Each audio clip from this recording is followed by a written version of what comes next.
Alors, bienvenue chez les éditions Sénantes, en compagnie de Bertrand Ploquin. Bertrand nous a scotché avec ce roman qu'on va vous présenter ce soir. Vraiment épaté, parce qu'on connaît Bertrand, on s'est dit, il va y avoir autant de boulot que sur son premier recueil de nouvelles, donc on s'apprêtait à beaucoup travailler pour mettre au point son premier roman.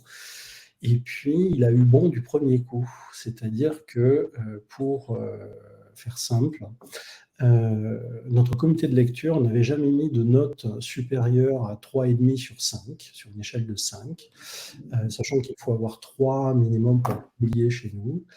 Et là, on a tous mis au-dessus de 4. Alors moi, c'est un projet effectivement que je porte depuis longtemps parce que je l'ai écrit en mémoire d'un copain à moi qui s'appelle Franck. Il y a des résonances dans ce roman entre ma vraie vie et ma vie littéraire, entre guillemets, et un ami à moi très proche qui est décédé d'un cancer. Et j'avais vraiment envie de lui rendre hommage. Il était passionné de cinéma. Et j'avais vraiment envie de lui rendre hommage en écrivant cette histoire. Vis-à-vis de ce que tu me disais à propos de ton ami, donc, qui n'est plus de ce monde, est-ce que c'est un bouquin triste, finalement ? Alors non, c'est une comédie, car c'était probablement une des personnes les plus drôles que j'ai connues. Franck, il avait un humour vraiment redoutable. Et c'est aussi ça que je voulais signifier. C'est aussi à cet humour que je voulais rendre hommage. Moi, j'ai passé d'excellents moments avec lui et je voulais le traduire aussi dans ce roman. Donc, il ne s'agit pas d'un roman triste, et je dirais même au contraire. L'exercice ici pour moi était de tordre un peu le cou à des codes, parce que c'est un peu le jeu littéraire, c'est-à-dire partir d'une idée, d'un pitch un peu triste, un peu lourd. Peut-être que tu le raconteras, Christian, le pitch, mais celui d'un enfant qui a... Je peux le faire, sachant que moi, à aucun moment, je n'ai vu ce thème comme un thème lourd. À D'accord. aucun moment. Bien entendu, on parle d'une maladie d'enfant, certes, mais je dirais il y en a d'autres, livres qui parlent de ce sujet-là. Je pense notamment à Oscar et la Dame Rose d'Éric Emmanuel Schmitt. Je ne sais pas si certains ont lu ce livre. Mais en fait, il m'a pas vraiment fait penser à celui, il m'a fait plutôt penser à Coup de foudre à Notting Hill, figure-toi, ou à La Guerre des boutons. Voilà. Alors, Coup de foudre à Notting Hill, pourquoi? Parce qu'on parle quand même d'une histoire d'amour. Et bien sûr, c'est un roman de l'amitié, mais il y a quand même sous-jacente une histoire d'amour qui va d'ailleurs avoir une importance capitale au moment du dénouement. Pourquoi La Guerre des boutons? Parce que il y a un langage de préado. Donc, tu tiens, et ce qui est beau, c'est que, entre autres choses, c'est que ce langage de préado, jamais vulgaire, toujours juste, est tenu du début jusqu'à la fin. Donc c'est ce qu'on appelle le souffle de l'écrivain, qui est très rare dans les tapuscrits que l'on reçoit. Ça existe heureusement, sinon on n'en publierait pas beaucoup. Mais là, bon du premier coup sur le souffle, un équilibre du début jusqu'à la fin. Voilà. Et je pense que alors puisque tu m'invites à pitcher, donc si tu m'invites à en brosser le synopsis, en quelques mots, l'idée c'est que 4 copains vont être sublimés par une solide amitié pour partir à la recherche d'une star sans aucun complexe, même si cette star est inaccessible. Pour le commun des mortels, aller à la rencontre de cette star, une grande actrice de cinéma connue mondialement, c'est un parcours du combattant très intimidant.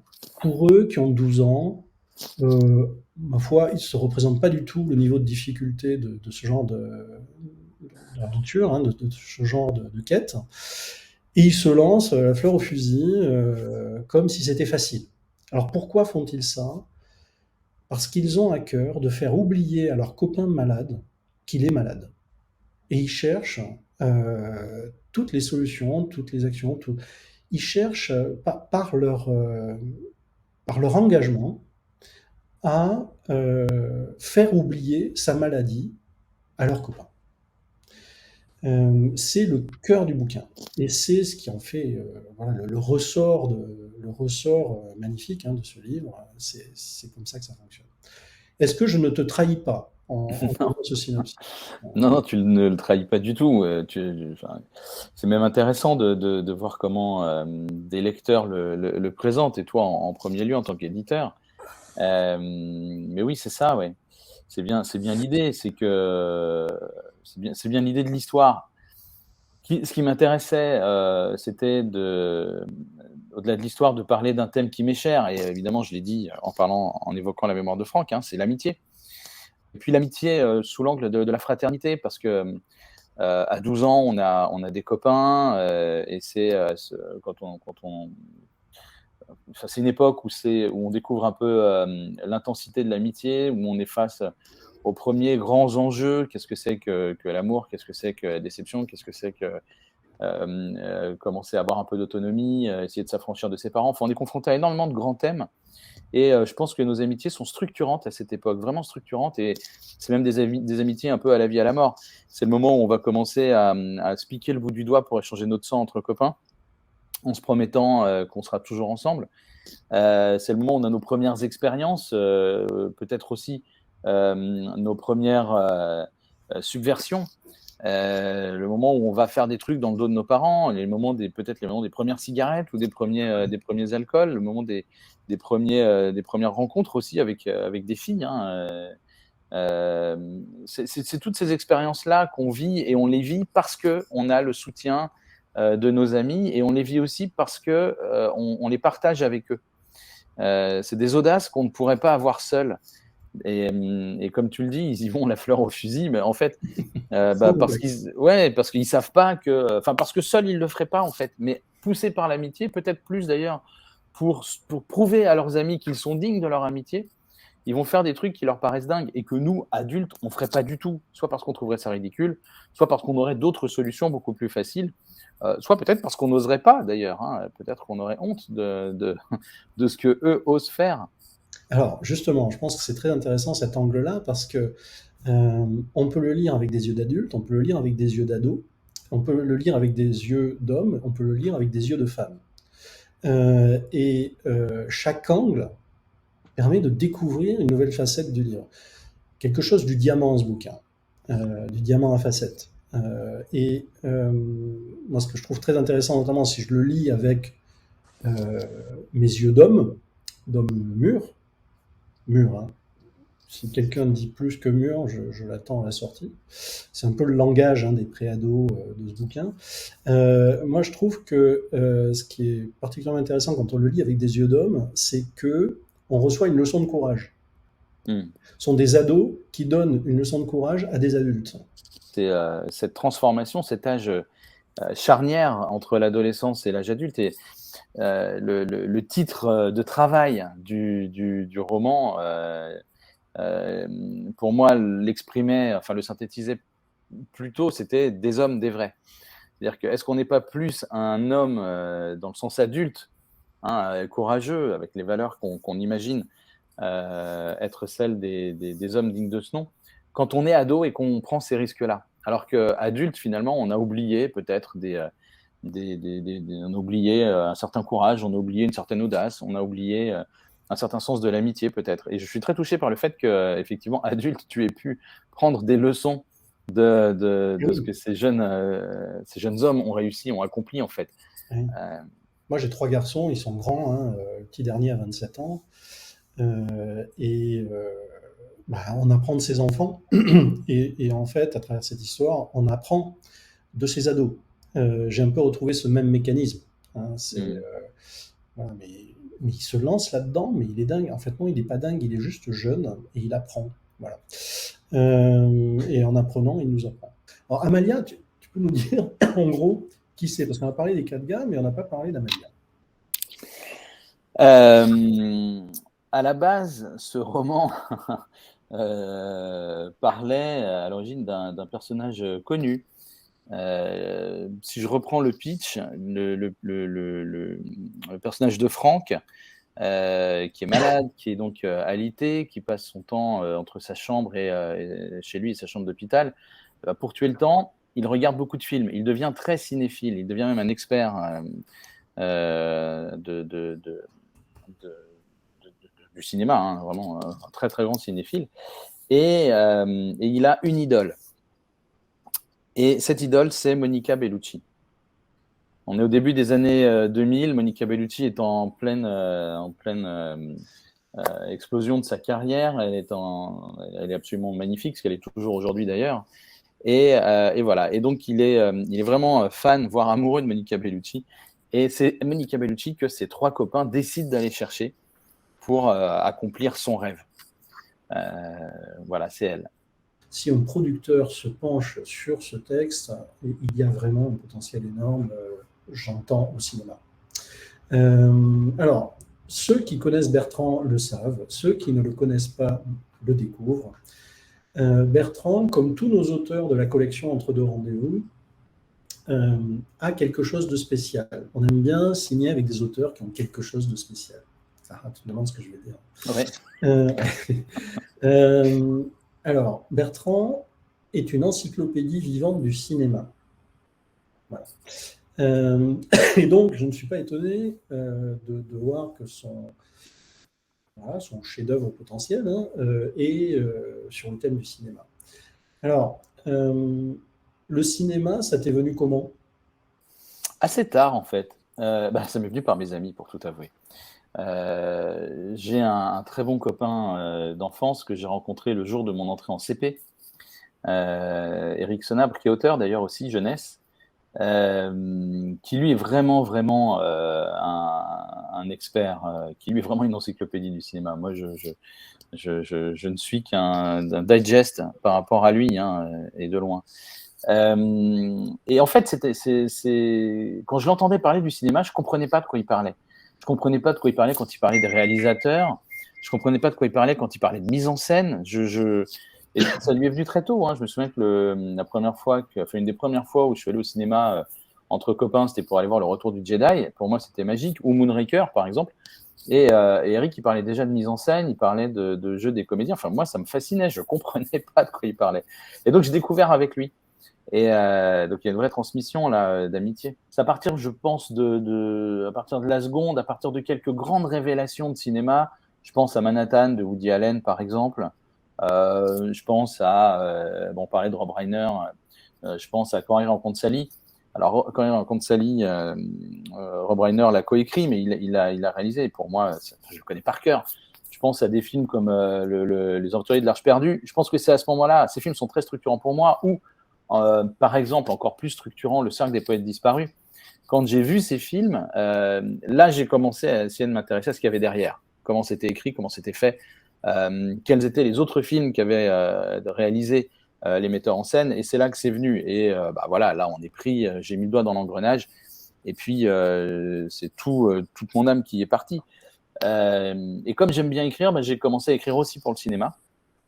J'ai notamment écrit un scénario de court-métrage qui a eu la chance d'être tourné avec Jean-Pierre Calfon et de faire quelques festivals en France et dans le monde. Et voilà, c'était acté, quoi. Le cinéma n'allait pas me lâcher. L'écriture pour le cinéma, l'écriture pour la littérature, entre guillemets, les différences qu'on connaît, les différences habituelles, les différences auxquelles tu t'attendais ou quelque chose de surprenant? Les différences majeures, à mon sens, c'est que le script, ce qu'on écrit pour que ce soit tourné, n'est pas une fin en soi. Je crois que c'est Truffaut qui disait qu'il y a 3 films. Il y a le film qu'on écrit, il y a le film qu'on tourne et il y a le film que le public voit. Et c'est vraiment 3 choses différentes. Et effectivement, quand on écrit un scénario, c'est un outil de travail, en fait, le scénario. C'est pas un roman, ça n'a rien à voir. Et il y a une autre différence qui en découle, c'est que comme le script n'est pas une fin en soi, il n'y a pas de notion de style dans un script. Or, pour moi en littérature, ce qui est vraiment fondamental, c'est le style. C'est-à-dire que quelle que soit l'histoire que vous allez me raconter, si vous ne savez pas la raconter, elle ne va pas m'intéresser. C'est comme une blague. Si je fais une blague et que je ne sais pas la raconter, elle ne va pas être drôle. Alors qu'une blague bien racontée, donc avec style, ça change tout. Alors, ce qui m'épate, moi, c'est la vitesse à laquelle tu as écrit ce livre. Oui, j'avais déjà l'histoire, elle était posée. J'ai changé au moment, enfin c'est toujours pareil, on a beau, enfin, je ne sais pas si ceux qui écrivent ont les mêmes démarches, les mêmes mécaniques que moi. Moi, à partir du moment où j'ai posé un scénario, je peux être sûr d'une chose, c'est qu'il va changer. Donc, il va changer dans la caractérisation des personnages, voire de leur nom, voire de l'époque, voire… enfin bref, il y a beaucoup de choses qui vont bouger. Mais j'ai la structure. Et à partir du moment où j'ai la structure, il suffit de la suivre. L'enjeu pour moi, et c'est pour ça que j'ai écrit vite, d'abord parce que c'est ce que je fais le plus souvent, écrire vite, c'est-à-dire des nouvelles. Alors, on peut mettre 2 ans ou 3 ans à écrire une nouvelle, c'est sûr, mais l'idée de la nouvelle, c'est que ce soit écrit quand même assez vite, assez rapidement à la fin, même s'il y a du boulot derrière, et tu l'as bien vu avec moi sur le premier recueil. Non, au contraire. Non, au contraire, j'ai appris beaucoup. Mais j'ai écrit vite parce que j'ai peur justement de perdre le souffle. Je comprends. Donc tu écris un peu partout. Tu écris dans le métro, ouais. Tu écris en conduisant quand même. Non. Non, ok. Non. Tu écris sous la douche? Alors, pas sous la douche. C'est-à-dire que j'écris partout et j'écris surtout sur 2 supports enfin 3, qui sont l'ordinateur, un cahier et mon téléphone. Parce que quand je suis pris d'une inspiration ou d'une idée, enfin, quand il y a quelque chose que je veux noter, il faut que je puisse le faire à n'importe quel moment, à n'importe quel endroit. Et le seul outil à ma disposition, c'est le téléphone. Donc, j'écris beaucoup sur mon téléphone. Et sous la douche, le téléphone, je t'avoue que c'est un risque que je ne veux pas courir. Ça viendra le jour où on aura des implants, mais bon, c'est un peu… Peut-être. Je comprends. Alors, il y a des ados, des adultes, il y a des personnages secondaires. On va parler des personnages principaux, il y a des personnages secondaires. Moi, il y a un personnage secondaire qui m'intéresse beaucoup, c'est la grande sœur du copain. C'est un personnage que j'aime vraiment beaucoup. Ce que j'aime beaucoup, en fait, il y a une qualité à laquelle je suis de plus en plus sensible, c'est la générosité. Et ce que j'aime beaucoup, c'est quand la générosité avance, entre guillemets, masquée. C'est-à-dire quand on a des personnages qu'on n'identifie pas comme généreux, mais qui en fait se révèlent très généreux. Pour moi, ça me touche toujours énormément, ces personnages-là. Et c'est ce que j'ai voulu faire avec Jessica. C'est-à-dire que c'est typiquement la grande sœur qu'on déteste quand on est ado, ou la grande sœur de notre pote. Génial. La grande sœur de notre pote qui nous surveille, qui nous garde et qui nous empêche de faire des trucs. Et en fait, on s'en rend compte au hasard d'un événement ou en la surprenant malgré elle. Elle est hyper généreuse, elle est de notre côté. Pourquoi ? Parce que ce qu'on fait, elle n'ose pas le faire. Et elle nous trouve, nous, généreux de lui apprendre ça. Alors, je dis nous parce que je me mets à la place des personnages. J'ai vécu ces relations avec des grandes sœurs. Et c'est ce que j'ai voulu traduire avec Jessica. C'est-à-dire qu'elle-même, elle avance dans ce roman. Je ne sais pas si elle change, mais elle se révèle, en fait. Et quand on a des missions qui sont plus grandes que nous, quand on a des objectifs qui nous dépassent, eh bien, on se rend compte qu'en fait, ils impactent aussi notre entourage. On a tous besoin de ça. C'est la raison d'être d'une entreprise. C'est la mission. C'est des missions qui nous mènent, qui nous guident et qui nous font faire des choses incroyables. Jessica, elle découvre, à travers la mission que s'auto-attribuent les personnages, elle découvre une dimension de la vie qui lui est supérieure. Et plutôt que d'essayer de les en empêcher, elle va les aider. C'est un peu, je ne sais pas si tu as vu ce film que vraiment j'adore, que je mets dans le panthéon de mes 3 films préférés qui comportent à peu près 50 films. C'est la grande sœur de Ferris Bueller dans La folle journée de Ferris Bueller. Je ne sais pas si tu as vu ce film. Je n'ai pas vu. Est-ce que quelqu'un a vu ce film ? Non. Ok. Je ne vous parle plus, les amis. Je vous parlerai que quand vous aurez vu La folle journée de Ferris Bueller. Si on l'a vu plusieurs fois, ça marche. Ça marche, d'autant plus. Thibaut, je ne sais pas si tu te souviens, dans La folle journée de Ferris Bueller, la sœur de Ferris, qui ne supporte pas son frère parce que c'est un arnaqueur de première, il fait semblant d'être malade pour zapper l'école, mais il le fait avec tellement de brio que tout le monde l'adore. Et elle, ça la rend dingue, vraiment. Elle déteste ça, elle est obligée d'aller à l'école, elle n'a pas son talent. Mais quand, à la fin, le proviseur est sur le point de rattraper Ferris Bueller, c'est elle qui s'interpose. Parce que voilà, elle comprend qu'il y a chez son frère une dimension héroïque, fantastique en fait, qu'il a séduit quelque part. Elle comprend qu'il vaut mieux, enfin que c'est lui qui a raison en fait, qu'il vaut mieux être de son bord et qu'elle apprendra plus et qu'elle vivra mieux en étant du côté de Ferris Bueller qu'en étant contre lui. Et c'est un peu ce que je voulais traduire avec Jessica.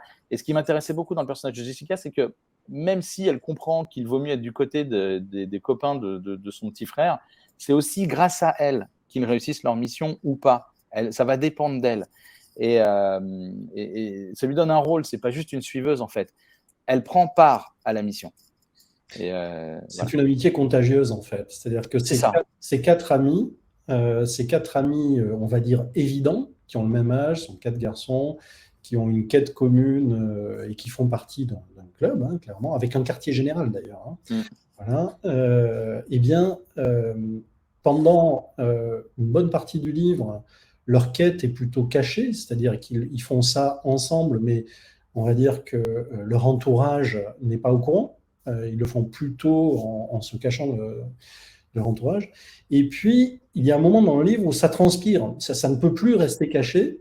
Et à partir de ce moment-là, l'entourage découvre ce qui se passe avec des signes plus ou moins, on va dire, manifestes. Et il y a un effet d'entraînement. Au lieu de dire c'est n'importe quoi, eh bien, tout le monde redevient ado quelque part. Voilà. Exactement. Et notamment ce personnage secondaire. Et je pense que ça fait partie aussi des grandes leçons de vie qu'on reçoit adolescent. On a besoin de ce contexte. Il y a un concept qui est ce qu'on appelle le complexe du homard, c'est que quand on change de peau, on devient hyper fragile et vulnérable. L'adolescence, c'est ça. Et je pense que dans ce contexte de vulnérabilité, c'est hyper important, c'est structurant, c'est fondamental, voire vital, de voir qu'il y a des gens dans lesquels on peut avoir confiance, en fait, sur lesquels on peut compter, et qui ne sont pas forcément ceux dont on attend le plus de sécurité ou d'amitié. Et c'est ça, en fait, que traduit le personnage de Jessica. Et c'est là où je vois un parallèle, tu vois, avec Coup de foudre à Notting Hill. Parce que dans une scène...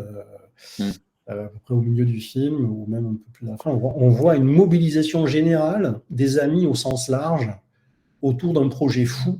Ouais. Voilà. Et là, il y a vraiment quelque chose, alors, même si le lieu est différent, l'âge est différent, la quête est différente, il y a peut-être le point commun, c'est une bagnole quand même. Ouais. Merci à toi, Bertrand. Merci à tous. Eh bien, nous vous souhaitons de bonnes lectures au pluriel, un très bon été. Et si vous voulez faire partie du club des amis de Cénantes, n'hésitez pas à vous inscrire gratuitement sur le site cénantes.com. Voilà. Donc, cénantes.com, c'est assez simple. C'est comme ça.